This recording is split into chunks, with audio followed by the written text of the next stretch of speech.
Setiap pekerjaan memiliki risiko yang berbahaya, apalagi ditempatkan di daerah yang masih kental akan nuansa mistisnya. Seperti halnya yang dialami oleh orang satu ini. Udah memasuki waktu maghrib, kami masih di jalan.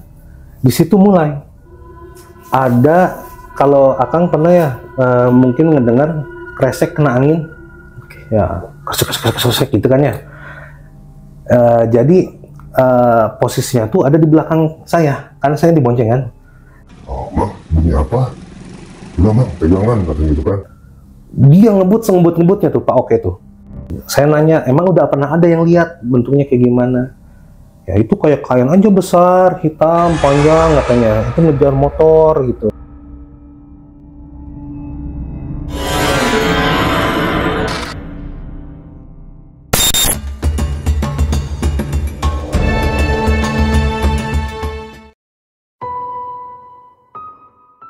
Assalamualaikum warahmatullahi wabarakatuh. Apa kabar kalian semuanya? Semoga yang nonton video ini diberikan kesehatan, dilapangkan rezekinya, dan dimudahkan segala urusannya. Amin ya robbal alamin. Amin. Balik lagi bersama saya Adi Cahya. Malam ini saya telah kedatangan narasumber. Dia akan membagikan pengalaman misterinya. Tanpa menunggu lama, langsung saja kita sapa narasumber yang ada di sebelah kanan saya. Kang, sehat Kang? Alhamdulillah. Dengan Akang siapa ini kalau boleh tahu? Saya Rangga. Kang Rangga. Oke. Kegiatan sehari-hari apa, Kang? Saya kerja sama konten kreator juga, masih pemula lah. Oke. Kalau boleh tahu nama kontennya apa tuh? Kalau saya sih gadget unik ya. Jadi tentang review barang-barang unik yang lagi viral di TikTok, di Shopee. Oke. Nama akunnya kalau boleh tahu, Kang? Ada gadget unik. Kalau di YouTube-nya ya gadget unik. Oke, gadget unik. Untuk teman-teman, biasa kalian follow tuh YouTube, subscribe, namanya gadget unik. Nah, pemiliknya ini Kang Rangga. Oke. Ngomong-ngomong, Kang Rangga mau bercerita apa di Tilu Dulu Misteri ini, dan bisa nggak diceritakan secara singkat pengalaman yang dialami oleh Kang Rangga? Iya sih. Jadi semenjak apa ya, ada beberapa cerita lah yang nanti mau saya coba sharing di channel ini, yang mungkin menurut sebagian orang ini pengalaman yang apa ya, yang nggak semua orang bisa ngalamin kali ya. Kayak gitu ya. Semenjak saya bekerja di satu bank plat merah lah di daerah Jawa Barat, jadi ya banyak lah ceritanya nanti gitu. Oke Kang, siap. Oke, disimpan dulu ya Kang ya. Oke teman-teman, untuk kalian yang ingin tahu kisah lengkapnya Kang Rangga, sebelum lanjut menonton jangan lupa like, komen, subscribe, dan aktifkan lonceng pemberitahuannya agar kalian nggak ketinggalan video terbaru dari kami.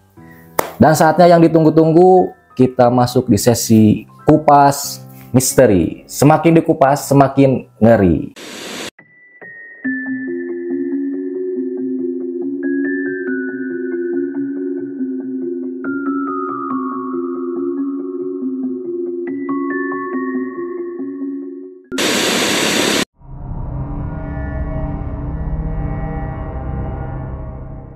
Kang Rangga, boleh diceritakan gimana awal kejadiannya? Oke. Jadi kejadian ini di tahun 2013 pertengahan ya. Tepatnya di bulan Juni mungkin. Juni-Juli lah, saya lupa. Kalau nggak Juni-Juli. Jadi pada saat saya mulai diangkat di karyawan tetap, saya ditempatkan di suatu daerah gitu. Ya awalnya sih pertama saya datang ke tempat tersebut, ada senior saya, kita panggil saja Pak Oke ya. Nah, Pak Oke lah. Jadi Pak Oke ini menyarankan, Bang, kalau misalkan penempatan di sini pertama, karena di sini masih tradisinya kental dengan hal-hal yang mistis. Terus di sini juga ada potensi bahwa pemikat gitu ya untuk wanita-wanita di sini gitu kan ya. Siapa tahu ada yang suka sama Amang, terus nanti dia melakukan sesuatu yang tidak baik, ya Amang harus dijagain katanya gitu. Terus nanya dia, Amang udah berkeluarga? Sudah kata saya gitu kan ya. Nah, apalagi kalau udah berkeluarga, saran saya sih, yuk kita bikin syariat dulu katanya sebelum melanjutkan hari-hari berikutnya di sini katanya gitu. Untuk saya yang skeptis di zaman modern kayak gini ya, saya bener-bener nggak sama sekali nggak percaya hal-hal yang mistis kayak gitu.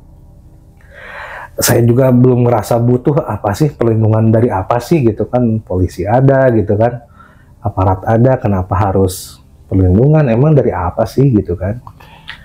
Sampai suatu ketika si Pak Oke ini nawarin lagi yang kedua. Di hari berikutnya lah, mungkin 2 hari 3 hari kemudian, Mang ayo mumpung masih baru. Enggak Mang, buat apa, apalagi kan si Pak Oke ini cerita bahwa metode syariatnya itu seperti apa teknisnya. Dimasukin ke gentong yang mendidih, ada air mendidihnya, dimandiin gitulah. Kan saya juga ngeri ya, takut kulit melepuh atau luka bakar gitu kan. Intinya saya nolak lagi. Sampai suatu ketika, kebetulan biasanya saya kalau jalan ke lapang itu berdua sama Pak Oke ini, kebetulan dia lagi kurang sehat dan saya sendiri. Nah, melewati masuk waktu itu tengah hari ya, jam 12 siang saya keluar. Dan nyampe di tempat tersebut itu sekitar setelah kesana kesini jam 5 sore. Nyampe ke satu tempat yang melewati perkebunan karet. Nah, disitulah maksudnya kejadian pertama ya. Jadi jam segitu itu hewan-hewan liar itu karena melewati perkebunan karet, banyak hewan-hewan liar kayak babi hutan, ular yang besar, mau pulang ke sarangnya mungkin ya. Nah, yang jadi kendala waktu itu ketika saya nyampe di satu tempat di pertengahan kebun karet itu, ada segerombolan babi hutan yang mau pulang ke kandangnya. Dan ya sifat alaminya binatang melindungi anak-anaknya mungkin ya. Motor saya itu diserang sampai rusak. Nah, makanya wah mungkin ini ya perlindungannya ya. Tapi yang gini kan di luar kapasitas manusia juga kan. Ya udah, itu yang pertama. Nah, terus beberapa minggu kemudian ada hari yang kejepit lah, misalkan Senin Selasa libur, hari Rabunya masuk, Kamis Jumatnya libur lagi. Nah, di hari itu ada senior saya nggak bisa nyebutin namanya, pokoknya dia kebetulan bawa istrinya ikut bekerja lah, ikut ke kantor gitu kan ya, nunggu di warung sebelah kantor. Nah, tiba-tiba si istrinya itu, karena saat itu kondisi kantornya lagi penuh, padat orang, karena bukannya cuma 1 hari selama 1 minggu itu, si istrinya itu karena kondisinya chaos lah gitu ya di kantor, istrinya itu tiba-tiba teriak-teriak di warung itu. Ujang, pokoknya saya pengen ketemu sama Ujang, pengen ke rumahnya Ujang. Nah, sedangkan kita aja sekantor nggak tahu si Ujang itu siapa gitu kan. Nah, ketika ditanya sama senior saya, Ujang itu siapa, itu istrinya Bapak bilang Ujang-Ujangan terus katanya. Kata saya gitu kan. Ujang tuh nasabah saya katanya gitu. Loh, emang kenal? Enggak, ya udahlah. Akhirnya dipanggil lah orang yang bisa lah gitu kan ya. Sampai ada bahasa yang kurang senonoh gitu ya. Oh, saya pokoknya pengen ditidurin sama si Ujang gitu. Ya, padahal secara logika ketemu aja belum pernah. Kenapa bisa secinta mati buta gitu kan sama orang itu, sama si Ujang ini. Akhirnya setelah dibersihin lah, mungkin diobatin sama orang pintar, terpaksa lah senior saya itu pulang duluan beserta istri dan anaknya, karena untuk mengkondusifkan kondisi di kantor. Singkat cerita, itu yang mengubah persepsi saya yang asalnya skeptis terlalu logis sama hal-hal yang sifatnya mistis. Akhirnya di minggu berikutnya saya mengajukan diri sebelum Pak Oke ini menawari saya untuk yang ketiga kali. Mang, saya mau deh di ini karena ada beberapa kejadian yang menurut saya nggak masuk akal di sini yang Amang udah pernah ingatkan ke saya, kata saya gitu kan. Nah, dari semenjak kejadian itu, karena kan adalah di satu tempat ini, tempat saya kerja ini, yang di Jawa Barat ini, karena masih terkenal sekali ya, kental sekali dengan istilahnya hal-hal mistis, termasuk ada pelet, ada sene atau santetnya gitu kan ya. Nah, saya rasa mungkin butuh perlindungan, katanya gitu kan ya. Akhirnya singkat cerita, waktu itu kita berangkat jam 11 siang, naik perahu, terus sampai di satu tempat yang dituju. Ditanya maksud dan tujuannya apa, tiba-tiba si ajengan ini bilang, ya udah ayo kita mulai, katanya gitu kan.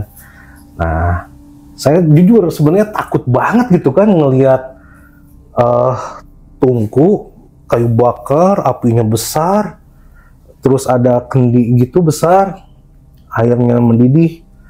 Saya takut sebenarnya buat masuk ke situ. Tapi gimana lagi, karena saya juga sebenarnya kan harusnya percayalah sama Allah gitu kan ya. Tapi ini di luar batas kemampuan manusia gitu kan ya. Maksudnya ya akhirnya mau nggak mau lah saya ambil keputusan itu, dan akhirnya saya di syariat.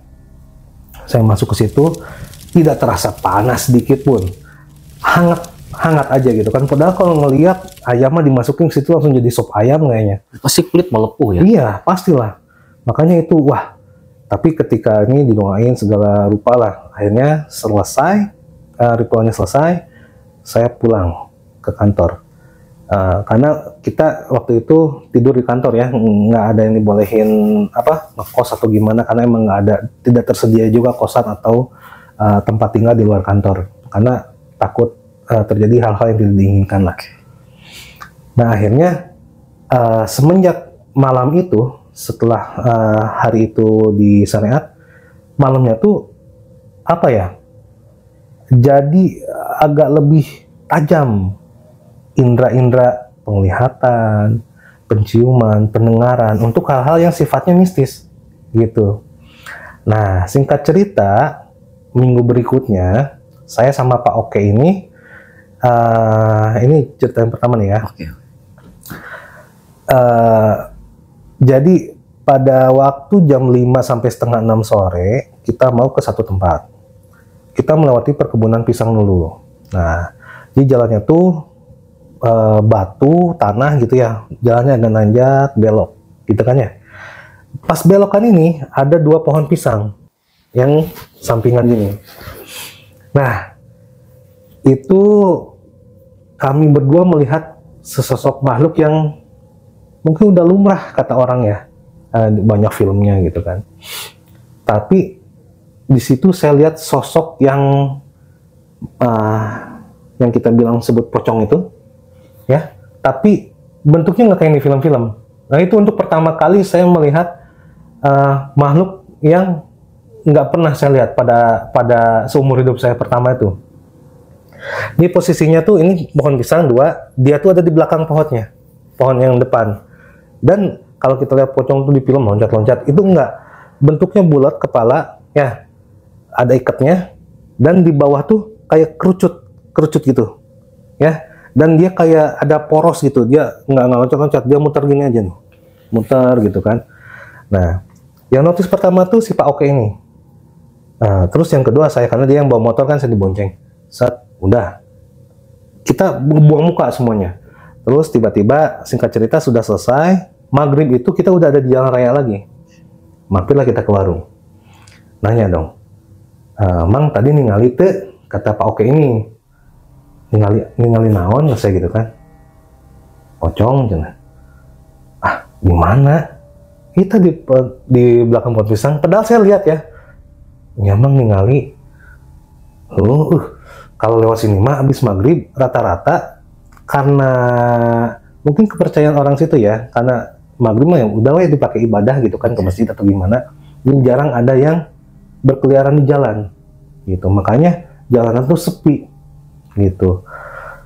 Nah jadi itu kejadian pertama tuh itu. Jadi wah saya jadi mulai percaya gitu kan, ada ya bentuk pocong tuh ternyata gitu, mukanya hitam gitu dan lurus, ini apa, mengkerucut gitu ke bawah, rapi kayak kain ditarik gitu loh.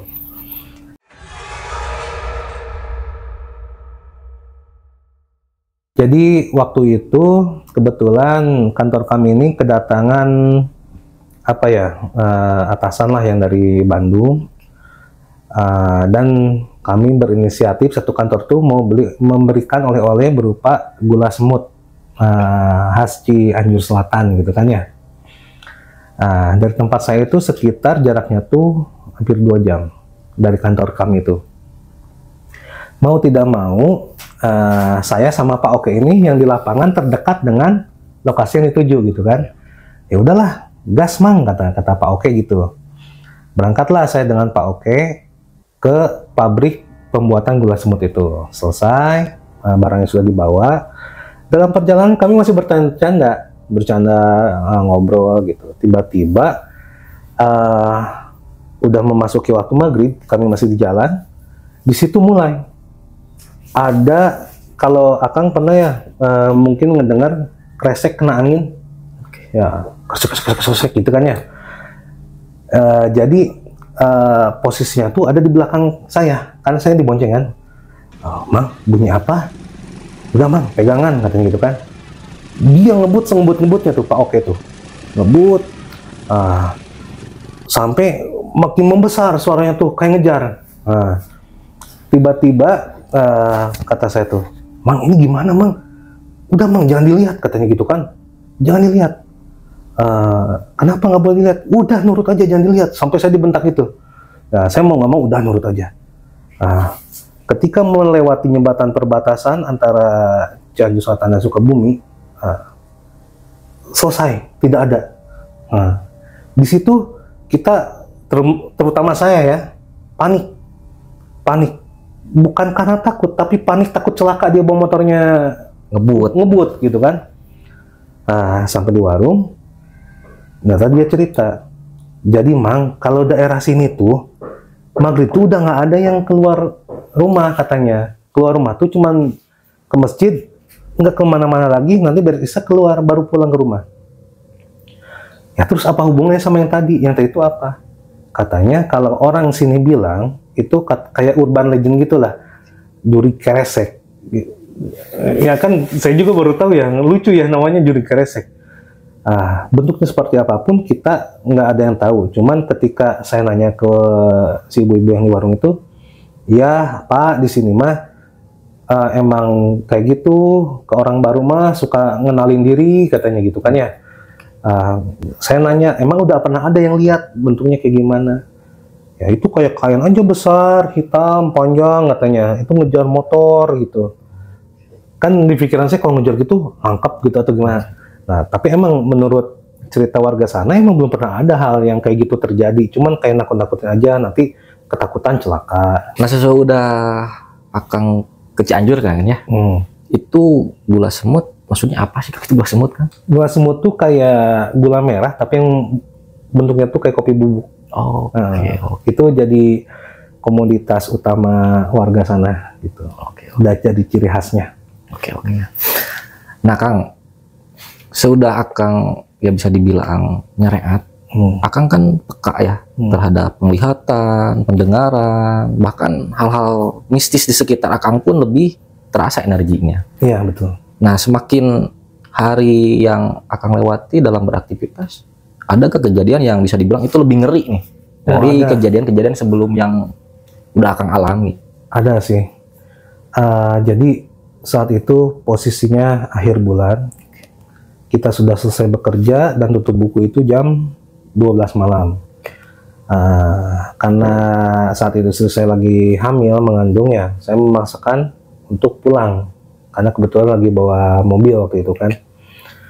Akhirnya voting lah yang di kantor tuh, yuk kita pulang aja, berangkat jam 1 malam dari kantor kami.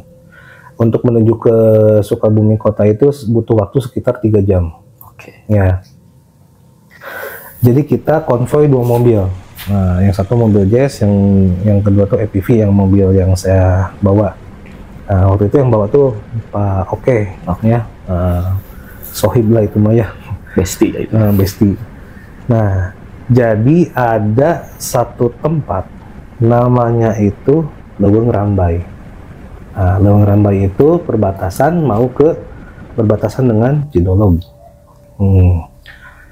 Jadi di Leuweung Rambai itu ada satu pos. Kalau kita pulang, ke arah pulang tuh sebelah kanan di atas kayak kayak tebing itulah, ada di situ. Tapi kelihatan dari jalan jelas. Nah, tiba-tiba kepala kita tuh gini, Pak Oke, berhenti dulu ke pinggir. Kan kalau logikanya ke pinggir tuh ke kiri kan, ya nggak? Kita berhentinya di sebelah kanan, di seberang jalan, di bawah pohon. Nah, sok bisi ngantuk katanya gitu, mau ngerokok dulu, mau apa dulu. Ya, pikiran kami waktu itu kenapa tidak cari warung terdekat lah, kita bisa ngopi atau gimana? Karena kan pimpinan saya waktu itu orang agak bisa juga ya, maksudnya untuk hal-hal yang mistis seperti itu. Nah, ketika kita beristirahat di depan mobil, 2 mobil, yang Jazz di depan, yang EPV di belakang. Nah, kita tuh ngumpul di sini di tengah-tengah mobil nih, sambil ngerokok, bercanda-bercanda. Tidak ada waktu itu gelap, di posisinya habis hujan, tapi muncul cahaya bulan, ya. Posisinya gelap, tidak ada, jangankan motor atau mobil lah, binatang pun nggak ada yang lewat tengah malam kayak gitu. Maksudnya pure, itu gelap sekali di tengah hutan, sunyi juga ya. Nggak tahu kenapa tiba-tiba pimpinan saya tuh ngisengin tuh pengen berhenti di situ, di depan si pos perhutani itu. Oke. Tiba-tiba kita lagi ngobrol-ngobrol, ada suara nyanyian Sunda. Secara logika, siapa yang mau nyanyi di tengah hutan malam-malam nyanyi Sunda? Makin kesini makin keras, dan saya pikir saya doang yang dengar. Ternyata semua orang yang ada di situ dengar. Ada teman saya, maaf ya, udah almarhum, teman saya ini, dia segitu ketakutannya. Ih bapak, ayolah kita berangkat, katanya gitu kan. Ini suara apa sih, katanya gitu kan. Kan sebenarnya kalau kita makin takut tuh mereka semakin senang dan ingin menampakkan mungkin ya. Saya nggak tahu juga sih. Tapi saat itu tuh lihat katanya.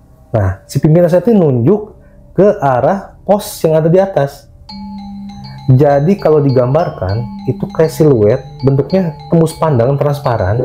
Ada 3 orang, dandanannya kayak sinden, pakai baju adat Sunda. Dia bertiga tuh nyanyi sambil narik kayak jaipongan gitu. Setelah itu kita tuh jadi, ya jujur ya, kebanyakan dari kita ketakutan. Sampai ada yang mau nangis, sampai gimana ya. Pimpinan saya masih tenang aja, ya udah ayo, nggak usah takut, yuk naik mobil ya kita berangkat, katanya gitu kan. Nah, mungkin kalau saya pribadi, kok saya nggak ada rasa setakut itu ya sama itu. Nah, di jalan tuh ternyata si Pak Oke ini ngomong, ya Mang, itu efeknya syariat tuh dipertajam, tapi rasa takutnya tuh seolah-olah dihilangkan sedikit-sedikit, katanya gitu. Oh, tapi kok kalau manusia normal mah ngedenger cerita kayak gitu takut banget gitu. Nah, habis itu baru juga jalan beberapa meter, tiba-tiba mobil Honda Jazz yang depan itu pintu bagasinya ngebuka, keras. Dan si teman saya yang almarhum itu kan, yang udah almarhum itu, nelfon ke saya, Rangga, ini gimana ih? Di situ ada suara ketawa-ketawa nggak, katanya gitu. Di sini semobil banyak banget, ini lebih dari 1 orang ketawa-ketawa, katanya gitu. Sampai akhirnya si bagasi itu tetap ngebuka dan kita ngebut sampai dekat perbatasan desa. Baru suara-suara itu hilang dan kita menepi untuk menutup bagasi yang Honda Jazz itu, mobil Honda Jazz.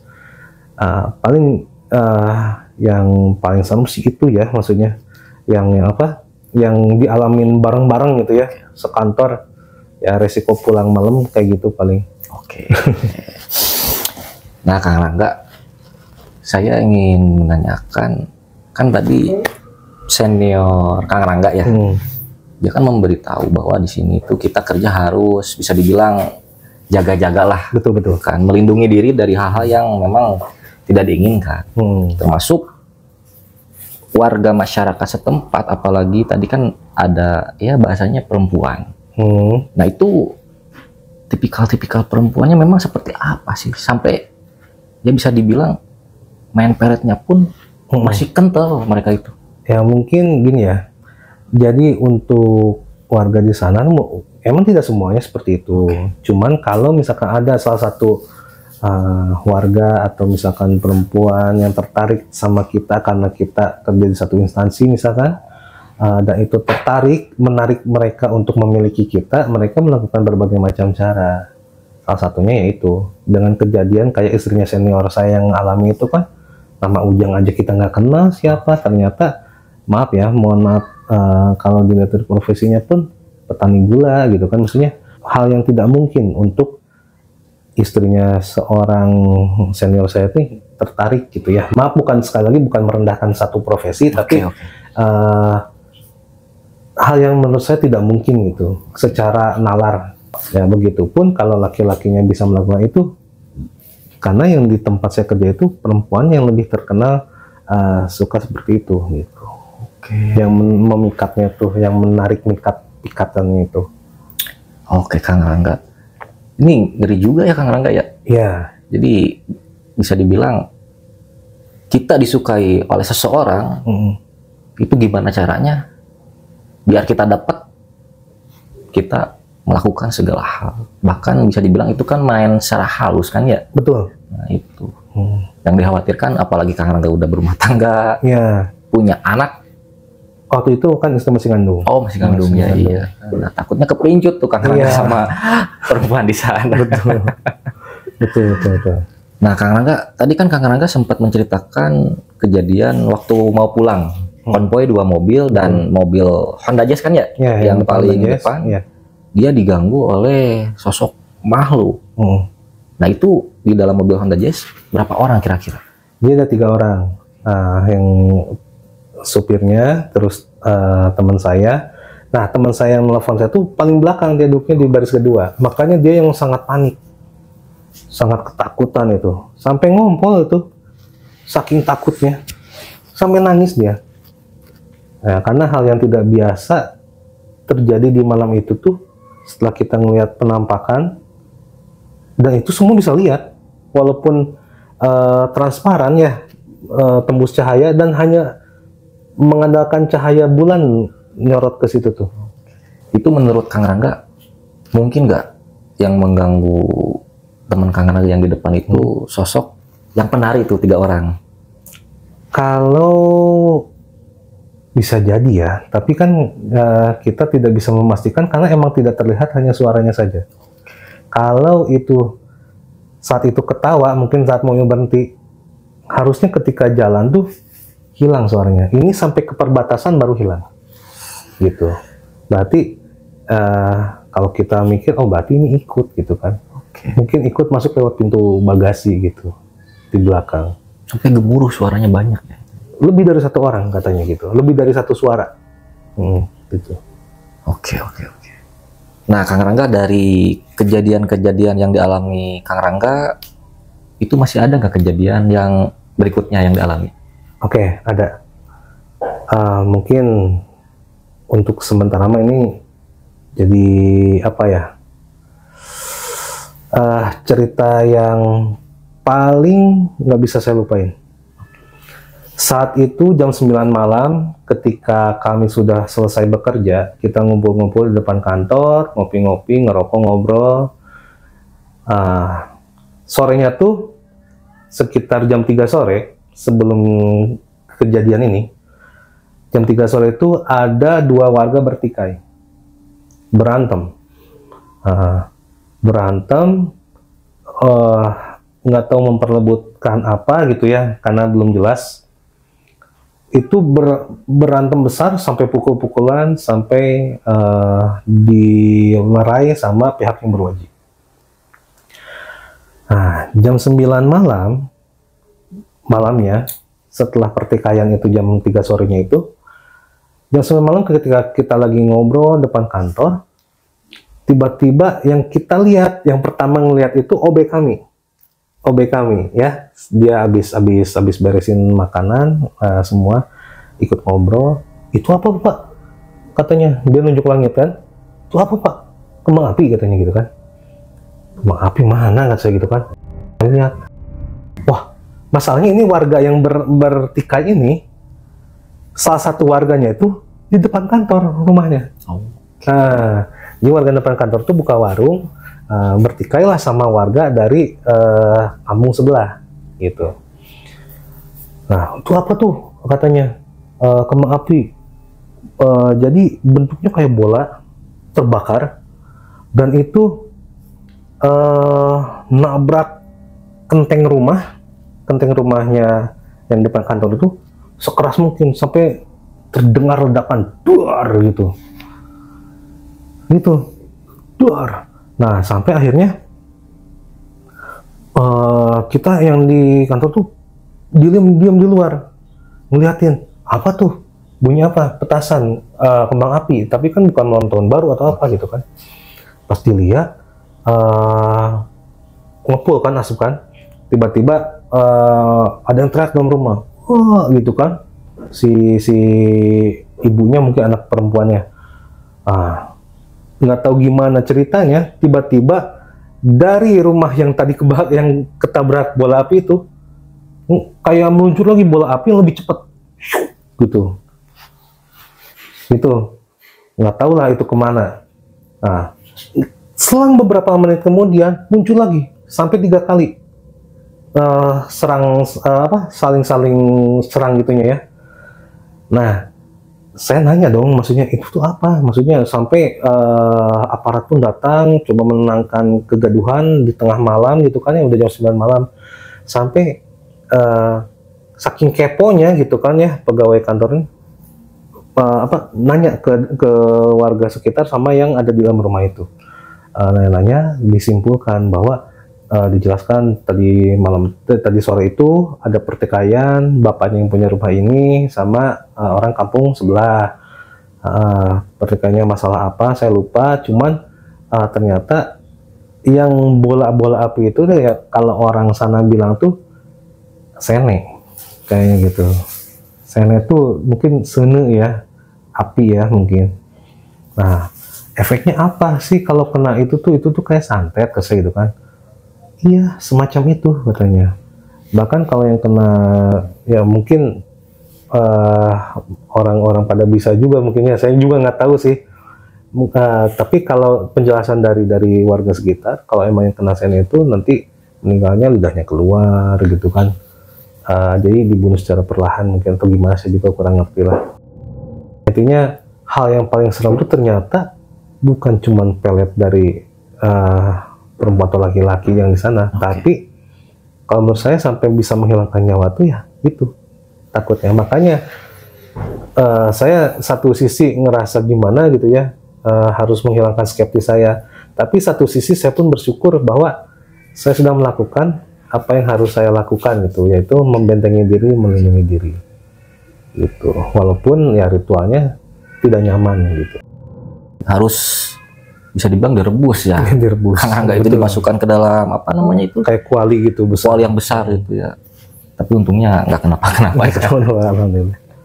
Oke, Kang Rangga. Nah, Kang Rangga, tadi saya sempat kan ya berbincang-bincang sebelum kita syuting. Ya. Ada bahasanya teluh. Mungkin kebanyakan orang mengartikan teluh itu bisa dibilang santet. Iya. Hal-hal yang sifatnya itu jahat ya, apalagi bisa merenggut nyawa seseorang. Sedangkan yang tadi Kang Rangga jelaskan bahwa teluh itu bukan seperti itu artinya. Betul. Nah, mungkin bisa dijelaskan oleh Kang Rangga yang lebih tahu ya, biar orang-orang apalagi penonton kita nggak salah asumsi. Oh ya. ya sedikit sharing aja ya, sambil kita apa ya, bukan mengedukasi ya, maksudnya sharing aja lah. Jadi kadang kan ada bahasa ya, kalau ada kesel sama orang, teluh sih aku aing gitu kan. Sebenarnya teluh itu bukan hal yang untuk menyakiti atau gimana sebetulnya ya. Karena teluh itu adalah kita artikan tuh ya, sepengalaman saya di Jampang, teluh itu tetekon leluhur. Jadi kayak pepatahnya orang tua, pepatahnya leluhur. Ya, contoh kayak gimana sih? Kade cenah tong diuk gigir di lawang panto, nontot jodoh. Padahal kan secara harfiah itu jangan diam di apa, depan pintu ngalangin orang lewat sebetulnya. Nah ya, betul kayak itu. gitu ya. Ya kayak gitu. Tetekon leluhur tuh, tapi lebih ke apa ya, pemahamannya. Jadi kayak petuah-petuah orang Sunda lah gitu, leluhur-leluhur Sunda gitu, teluh tuh. Gitu. Jadi jangan disalahartikan hal-hal yang jadi teluh tuh hal yang negatif. Teluh tuh positif. Gitu ya. Teluh tuh positif gitu. Nah, untuk kalian yang menonton video ini, jadi jika kalian beranggapan teluh itu adalah santet ataupun hal-hal yang sifatnya jahat, ternyata teluh itu lebih bisa kita artikan pepatah dari leluhur atau yang bisa dibilang orang tua ya. Misalkan kita punya orang tua, nah dari bapak ataupun ibu, untuk mengingatkan itu sebenarnya berarti arti teluh ya. Betul. Tetekon leluhur gitu ya. Siap, Kang Rangga, siap. Nah, Kang Rangga, mungkin ada nggak kejadian yang dialami oleh Kang Rangga lagi? Sebenarnya sih ada satu lagi ya. Cuman ini nggak terlalu sehetik yang 4 cerita yang di awal ya. Jadi kejadiannya itu jam 9 malam, saya pulang dulu ke kantor, minta ditemani sama OB untuk mencapai satu tujuan ke sebuah alamat lah, untuk menunaikan tugas saya lah intinya. Saya minta ditemani sama OB. OB-nya menyanggupi, dia yang bawa motor, saya dibonceng. Akhirnya ada satu daerah namanya Panaruban. Panaruban tuh ada namanya Astana Ageng situ ya. Jadi jalan pintas menuju rumah itu yaitu lewat Astana Ageng itu. Satu yang itu, yang kedua lebih muter lewat kebun karet. Nah, saya memilih jalan pintas. Di perjalanan pas mau masuk ke wilayah itu, ditanya sama ibu-ibu warung, "Badeka mana Pak?" katanya gitu kan. "Badeka Bumi Si A," kata saya gitu. "Oh, mending motor ya Pak, lewat kebun karet, soalnya ada longsor," katanya gitu kan, longsor kecil dekat Astana katanya. Saya kan pengen cepet beres kan, pengen cepet nyampe, cepet balik lagi. OB saya waktu itu udah ngomong, udah nanya, "Pak, udah we muter aja, nggak usah, lanjut aja lurus," gitu kan, biar cepet beres. Nah, jadi sebelum ini saya ceritain sedikit. Pas mau ke rumah si A ini, kalau siang-siang sih berani ya, nggak ada masalah. Cuman kalau malam itu makam paling tua di daerah situ. Nah, makam besar dan paling tua. Sebelum ke makam itu, lewatin makam itu, ada satu rumah. Dan itu rumah si emak lah kita sebutnya ya. Itu sangat terkenal sekali kalau di daerah tersebut. Nah, jadi yang suka inilah, yang suka ya kayak gitulah mungkin ya. Saya nggak mau cerita banyak. Pokoknya rumah si emak yang sangat di apa ya? Ya dalam tanda kutip lah ya. Jadi intinya saya nyampe ngelewatin rumah si emak. Jadi penerangan di rumah si emak itu cuman ada cempor 2 biji. Cempor tuh apa ya? Kalau ini ya kayak lampu minyak gitu ya, petromak gitu ya. Cempor ya, kayak lentera gitu di depan rumahnya. Nah, nggak jauh dari situ kita memasuki wilayah Makam Ageng ya, Astana Ageng. Astana itu kan dalam bahasa Sunda itu kan makam besar. Astana Ageng, makam besar yang luar biasa besar berarti kan ya, karena umurnya pun sudah cukup tua lah di situ. Tiba-tiba jalannya tuh setelah lewat rumah emak tuh gelap. Posisinya habis hujan, jalannya licin, tanah berbatu. Ya. Dan kebetulan emang ada bekasan longsor. Kesorot sama lampu motor. Tiba-tiba di tengah-tengah si makam ini, posisi kita ya namanya malam-malam kehujanan, capek lah, lemes badannya. Tiba-tiba si lampu motornya kedip-kedip, cep, mati. Lampu motor mati, mesin mati di tengah kuburan besar. Saya sebagai pendatang situ juga kan sok tahu ya maksudnya ya. Nah di situ tiba-tiba muncul suara langsung, suara yang kayak ngetawain manusia kok bodoh gitu, udah tahu gelap, ada longsor, hujan, kenapa maksain lewat sini? Kayak ngomong kayak gitulah merenangnya, puas gitu, sambil ketawa, cekikikan, muterin kita berdua suaranya. Ya, jadi kayak muter-muter gitu suaranya tuh. Di situ kita udah mulai panik nih. Yang paling panik tuh OB saya di situ. Kan kita posisi capek habis kehujanan. Nah, itu dia kayak punya tenaga lebih tuh sambil ngangkat motor. Parah nggak? Cek saya gitu lewat dia sambil diputerin motornya posisinya gini loh nanjak. Dia puterin gini. Dibalik lagi ke bawah. Ini lewat kebun karet, cek saya cuma parah ngomong sampai kayak gitu. Itu ngeri ada, kocaknya juga ada gitu, maksudnya sekuat itu gitu sampai posisi kita badan capek gitu kan, lemes. Nah, jadi setelah selesai dari rumah si A, akhirnya lewat kebun karet, pulang, dia izin untuk mampir ke warung untuk membersihkan kaki sama celana dia karena kan lumpur semua. Saya waktu itu pakai sepatu boot, dia pakai sendal waktu itu. Nah, ketika mampir di satu warung yang si ibu-ibu yang tadi yang ngasih tahu bahwa ada longsor, saya juga nggak ingat itu bahwa itu malam Jumat ternyata gitu. Makanya si ibu tuh ngasih tahu jangan lewat situ, satu ada longsor, kedua ada malam Jumat mungkin. Terus kan ngelewatin rumah si emak itu gitu kan. Ya saya akhirnya bilang, aduh ibu hapunten nuhun sate acana, kata saya kan terus di Pasihan Terang, tapi aku made atau sekajan tenan nggak seperti gitu. Jadi emang mengerikan itu untuk bertugas di satu tempat ini di daerah Jawa Barat ini, karena banyak pengalaman dalam beberapa bulan semenjak saya di Sareat itu sama Pak Oke itu ya, diantar sama Pak Oke. Jadi beberapa kejadian beruntun tuh, bahkan sampai saya pindah setahun 3 bulan saya di tempat itu, masih banyak kejadian yang lain lah gitu. Ngeri, ini ngeri asli Kang. Dari rentetan kejadian awal sampai ya mungkin bisa dibilang masih banyak ya kejadiannya ya. Ya masih ada lah. Oke Kang Rangga, terima kasih sebelumnya Kang Rangga udah nyempetin waktu buat silaturahmi mampir ke studio Tilu Dulur Misteri, membagikan kisah, ya pengalaman yang Kang Rangga alami. Untuk teman-teman yang ingin tahu nih kelanjutan dari pengalaman Kang Rangga, silahkan tulis di kolom komentar karena kejadiannya masih banyak yang harus kita kupas. Dan untuk teman-teman yang mempunyai pengalaman horor atau misteri, jika kalian ingin membagikan kisahnya, silahkan kalian DM di Instagram dan TikToknya Tilu Dulur Misteri. Dan jangan lupa kalian subscribe, follow akun YouTube-nya Kang Rangga, nanti saya cantumkan di deskripsi ya. Dan akhir kata, saya Adi Cahya bersama Kang Rangga pamit undur diri. Wabillahi taufiq wal hidayah. Wassalamualaikum warahmatullahi wabarakatuh.